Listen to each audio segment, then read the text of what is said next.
નમસ્કાર. અમરેલી જિલ્લાના સેડુભાર ગામના ખેડૂતો ચોમાસાની ઋતુમાં ભારે મુશ્કેલીઓનો સામનો કરી રહ્યા છે. સેડુભાર નજીક રેલવેના ગરનાળાનું કામ અધૂરું રહેતા ખેતી માર્ગ બંધ થઈ ગયો છે, જેના કારણે ખેડૂતને ખેતરો સુધી પહોંચવામાં ભારે હાલાકી પડી રહી. વરસાદી માહોલમાં કાદવ અને કીચડથી વાવણીની કામગીરી પણ પ્રભાવિત થઈ રહી છે.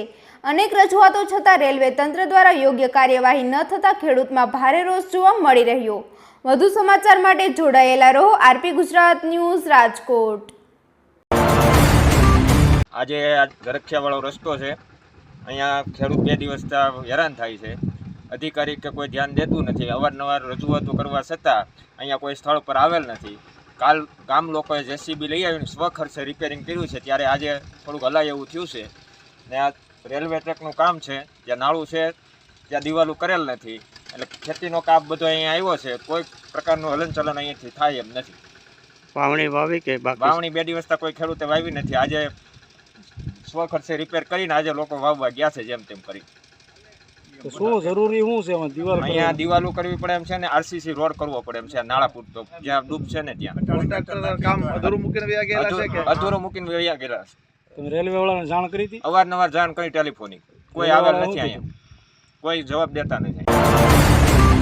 મારું નામ સુરેશભાઈ દેવચંદભાઈ કુંભાણી છે અને હું સરપંચનો પ્રતિનિધિ છું.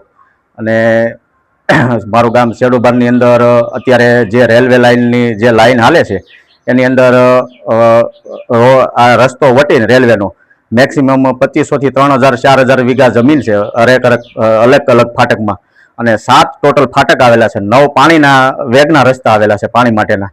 એટલે થોડીક અત્યારે ખેડૂને વાવણી વાવવા માટેની દિક્કત થાય છે અને વારે અવારનવાર આવવા માટેની થોડોક પ્રશ્ન ઊભા થયા છે. પણ જો અત્યારે સીસી કામ હાકે તો ખેડૂને બીજા રસ્તેથી જવામાં દિક્કત પડે એવું છે કે એકાબીજા રસ્તા વધારે કરાળ માટીવાળા હોવાથી તે અવર જવર કરીએ કે એમ નથી.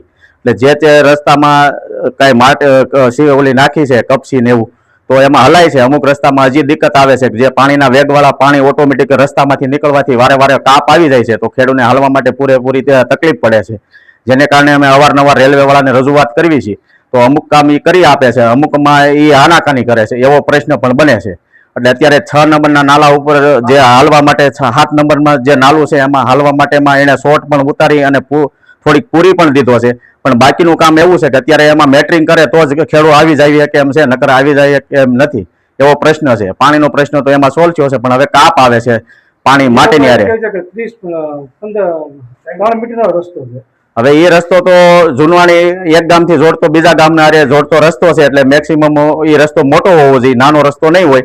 એટલે એની કોઈ પણ ઓફિસમાં વ્યવસ્થિત તપાસ કરી અને એનો રસ્તાનું માપતાલ રેલવે વાળાને આખું લિસ્ટ આપ્યું છે એ બાબતથી કલેક્ટરે કે તમે હરેક રસ્તા જે સેડુભારના હોય કે બીજા ગામના હોય, તમામ રસ્તા કેટલા મીટરના કેટલા પોળા છે એની માહિતી એ લોકોને આપેલી જ છે ઉપરથી. આપણે અગાઉ રજૂઆત કરેલી છે રસ્તા બાબતે?